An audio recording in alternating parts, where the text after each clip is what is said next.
Hello guys, welcome all of you. तो आज हम देखने वाले हैं सीटेट लेवल फर्स्ट। जो जिन्होंने बीएसटीसी या डीएलएड कर रखी है तो वो बच्चे सीटेट लेवल फर्स्ट का फॉर्म भरते हैं। तो आज हम देखने वाले हैं लेवल फर्स्ट के पीवाईक्यू देखने वाले हैं, वो भी लैंग्वेज हिंदी लैंग्वेज फर्स्ट के पेपर के पीवाईक्यू देखेंगे। पिछले साल कैसा पेपर हुआ था और हम पीवाईक्यू से तैयारी करते हैं तो हमारा सिलेक्शन जल्दी होता है, क्योंकि पीवाईक्यू में रिपीट बार क्वेश्चन होते हैं। पीवाईक्यू क्वेश्चन के बार रिपीट होते हैं सीटेट के एग्ज़ाम में। तो हम सीटेट की तैयारी अगर पीवाईक्यू से कर लेंगे बिना थोड़ी पढ़े तो भी हमारा सिलेक्शन अच्छा हो जाएगा, 90 नंबर आ जाएंगे हमारे। तो आज हम सीटेट के पीवाईक्यू देखेंगे, वो भी language first, Hindi language first के। और आप डेली ऐसे पीवाईक्यू देखने के लिए आप मेरे चैनल को सब्सक्राइब करें और मेरे वीडियो को लाइक करें, शेयर करें, जिससे आपको डेली ऐसे पीवाईक्यू मिलते रहेंगे हिंदी सब्जेक्ट के। तो आज हम हिंदी सब्जेक्ट के देखेंगे लेवल फर्स्ट के, सीटेट लेवल फर्स्ट के लैंग्वेज फर्स्ट हिंदी को देखेंगे। तो अब देखेंगे क्वेश्चन। पहला क्वेश्चन है, कविता पाठ व कथा को वाचन करवाती है। उसने सभी शिक्षार्थियों के प्रदर्शन उपलब्धि के सभी रिकॉर्ड रखे हैं और उन्हें उनकी समग्र उपलब्धि प्रदर्शन में शामिल करेगी। आकलन के इस प्रकार के रिकॉर्ड को क्या कहेंगे? तो इस प्रकार के रिकॉर्ड को हम पोर्टफोलियो कहेंगे। तो इसका राइट आंसर हो जाएगा एक। दूसरा है, एक बालिका अपनी रुचि की कहानी की पुस्तक पढ़ रही है, मतलब वो विस्तृत पठन कर रही है। तो इसका राइट आंसर हो जाएगा एक। फिर आगे है, कौन सी बुनियादी चरण में कहानी पठन का उद्देश्य नहीं होना चाहिए? तो कहानी पठन का उद्देश्य क्या नहीं होना चाहिए? पहला है, प्रत्यक्ष रूप से नैतिक मूल्य बताने। ये गलत हो जाएगा और सभी सही है। प्रत्यक्ष रूप से हम नैतिक मूल्य नहीं बता सकते कहानी के अंदर, तो इसका गलत हो गया एक। फिर है, एक बालिका एक अपठित अनुच्छेद पढ़ती है, उसे इस अपठित अनुच्छेद के बाद दिए गए प्रश्नों के उत्तर देने हैं। इस प्रकार के पठन को क्या कहेंगे? इस प्रकार के पठन को हम क्या कहेंगे? पहला है सरसरी तौर पर पठन, स्किमिंग। दूसरा है बारीकी से पठन। तो इसका राइट आंसर हो जाएगा बारीकी से पठन, स्कैनिंग। इसका राइट आंसर हो गया 2। फिर आगे है, पठन कौशल पर दिए गए कथन पढ़िए। पठन केवल डिकोड करने की योग्यता पर है। क्या पठन डिकोड करने की योग्यता है? नहीं हो सकता, ये तो गलत है। फिर आगे है, बच्चे पठन की प्रक्रिया में संलग्न होकर पठन करते हैं। हाँ, बच्चे अगर पठन की क्रिया में संलग्न होकर पठन करते हैं तो वो विस्तृत पठन करते हैं, गहन अध्ययन करते हैं। तो इसका राइट आंसर हो जाएगा बी। फिर आगे क्वेश्चन है, प्रक्रिया लेखन उपागम में पूर्व लेखन क्या है? तो पहला है, लेखन प्रक्रिया का वह तत्व है जिसके दौरान लेखक समझ बनाते हैं कि उन्होंने क्या लिखा और विषय वस्तु में परिवर्तन करते हैं। दूसरा है, लेखन प्रक्रिया का वह तत्व है जिसमें लेखक संभावित टॉपिक और लेखन विचारों की उत्पत्ति करते हैं। हाँ, इसका राइट आंसर हो जाएगा 2। यही हो सकता है पूर्व लेखन में, क्योंकि हम। फिर आगे है, एक कक्षा में यह प्रयास किया जाता है कि बच्चों का ध्यान भाषा के स्वरूप पर जाए।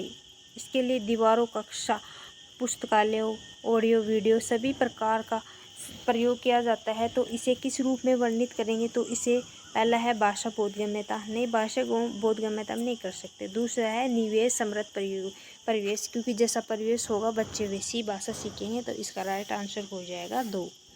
फिर आगे क्वेश्चन है, भाषा संप्रेषण के लिए एक प्रभावशाली उपकरण है।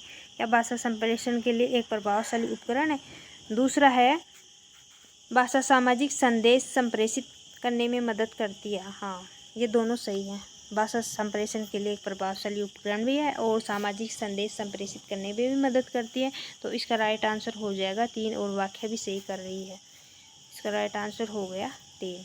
एक अध्यापक कुछ क्रियाएं करता है, शिक्षार्थियों को निर्देशानुसार उनका अनुपालन करना है तथा किसी भी प्रकार का भाषिक व्यवहार नहीं करना।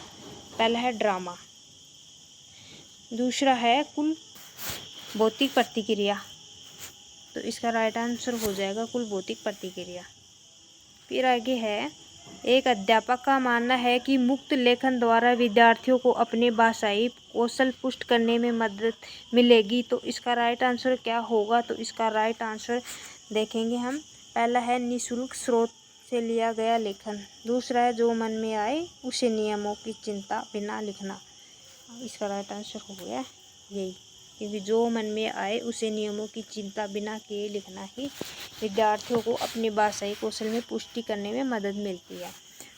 फिर आगे क्वेश्चन है, कौन सा उपागम सावधानीपूर्वक चयनित और स्तरवार सामग्री का प्रयोग करता है? तो कौन सा करता है? तो पहला है, इसके अंदर संरचनात्मक उपागम। हाँ, यही करता है। इसका राइट आंसर हो गया संरचनात्मक उपागम। दूसरा है, निम्न में से कौन सा भाषाई विकार डिस्लेक्सिया पठन का लक्षण है? कौन सा है? पहला है अक्षरों या शब्दों के मध्य असंगत स्पेस। दूसरा है पठन में उल्टाव, तो इसका राइट आंसर हो जाएगा पठन में उल्टाव। फिर आगे है उद्गामी साक्षरता के किस सिद्धांत को वाइगोत्स्की का समर्थक नहीं मिला? किसको नहीं मिला? बालक निर्देशित खोजबीन। दूसरा है सहयोगात्मक अधिगम। तीसरा है वयस्क निर्देशित अधिगम। चौथा है ड्रिल और अभ्यास। तो इसमें हो जाएगा ड्रिल और अभ्यास, ये नहीं हो सकता और सभी सही है। फिर आगे है बोधगम्य निवेश में क्या शामिल है? तो बोधगम्य निवेश में क्या शामिल है? हाव भाव, देह भाषा, चित्र और वस्तुओं जैसी तकनीकें। हाँ, यही हो सकता है, यही है इसका राइट आंसर। फिर आगे है व्याकरण शिक्षण का निगमनात्मक उपागम कहलाता है कि हमें पहले क्या करना चाहिए? पहला है नियम प्रस्तुत करने चाहिए। हाँ, नियम प्रस्तुत करने चाहिए, इसका राइट आंसर हो गया एक। फिर आगे क्वेश्चन है गंगा का पर्यायवाची नहीं है। गंगा का पर्यायवाची कौन सा नहीं है? पहला है सुरसरी, दूसरा है जानवी, तीसरा है भागीरथी, और चौथा है सरिता। तो इसका अंदर हो जाएगा सरिता।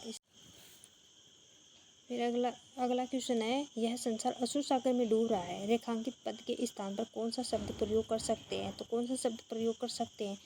पहला है जलोढ़, दूसरा है जलद, तीसरा है जलज, चौथा है जल्दी। मतलब रेखांकित शब्द में ये जल्दी शब्द आ जाएगा। ये अश्रु सागर मतलब सागर में डूब रहा है, जल्दी समुद्र के लिए आता है। आगे क्वेश्चन है परमात्मा में समास है, तो परमात्मा में कौन सा समास है? तो पहला है कर्मधारय, यही होगा परमात्मा में। आगे है परम है जिसकी आत्मा, मतलब इसके अंदर कर्मधारय समास हो गए, ऐसे हम समास वगैरह करके देख लेंगे। फिर आगे है समूह से भिन्न शब्द है। समूह से भिन्न शब्द कौन सा हो सकता है? तो पहला है साधक, दूसरा है साधना, तीसरा है मोक्ष और चौथा है स्वार्थ। तो साधक, साधना, मोक्ष ये सभी होते हैं, लेकिन ये स्वार्थ तो अलग ही हो गए, इसका राइट आंसर हो जाएगा 4। फिर आगे है कविता का मुख्य स्वर है। कविता का मुख्य स्वर क्या है? श्रृंगार है पहला, दूसरा है आशा, तीसरा है विषमता, चौथा है वीरता। तो इसमें हो जाएगा वीरता। कविता का मुख्य स्वर वीरता होता है, तो इसका राइट आंसर हो जाएगा डी। फिर आगे क्वेश्चन है कविता के अनुसार मनुष्य को अपनी मदद स्वयं करनी चाहिए। हाँ, स्वयं करनी चाहिए, इसका राइट आंसर हो जाएगा 1। फिर आगे क्वेश्चन है वीर मनुष्य कठिन से कठिन कार्य कर सकते हैं, यह भाव कविता के किस पंक्ति में निहित है? किस पंक्ति में निहित है? पहला है मानते जो भी हैं, सुनते हैं सदा सबकी कई। दूसरा है आज करना है जिसे करते उसे है आज ही।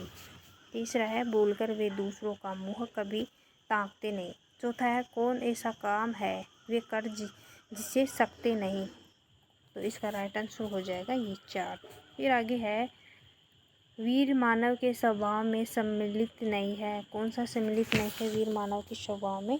तो इसका राइट आंसर हो जाएगा पहला है समय पर कार्य करना, दूसरा है दूसरों के भरोसे न रहना, तीसरा है दूसरों को नीच दिखाना। ये गलत हो जाएगा, दूसरों को तो नीच नहीं दिखा सकते, इसका राइट आंसर हो जाएगा सी। फिर आगे क्वेश्चन है मुँह ताकना मुहावरे का अर्थ क्या है? मतलब वो मुँह ताक रहा है, दूसरों की मदद की अपेक्षा करना, दूसरों से मदद की अपेक्षा कर रहा है, तो इसका राइट आंसर हो जाएगा सी। फिर आगे क्वेश्चन है समूह से भिन्न शब्द है। समूह से भिन्न शब्द कौन सा है? तो इसके अंदर तकते, करते, कहते, काम। तो इसके अंदर हो जाएगा काम, ये काम भिन्न है और सभी समान है, तो इसका राइट आंसर हो गया 4। ऐसे ही डेली PYQ देखने के लिए आप मेरे इस चैनल के साथ जुड़े रहिए और मेरे चैनल को लाइक करें, मेरे चैनल को सब्सक्राइब करें और मेरे वीडियो को लाइक करें, शेयर करें। डेली ऐसी ही मैं PYQ कराऊंगी जब तक सीटेट की एग्ज़ाम नहीं लगेगी तब तक।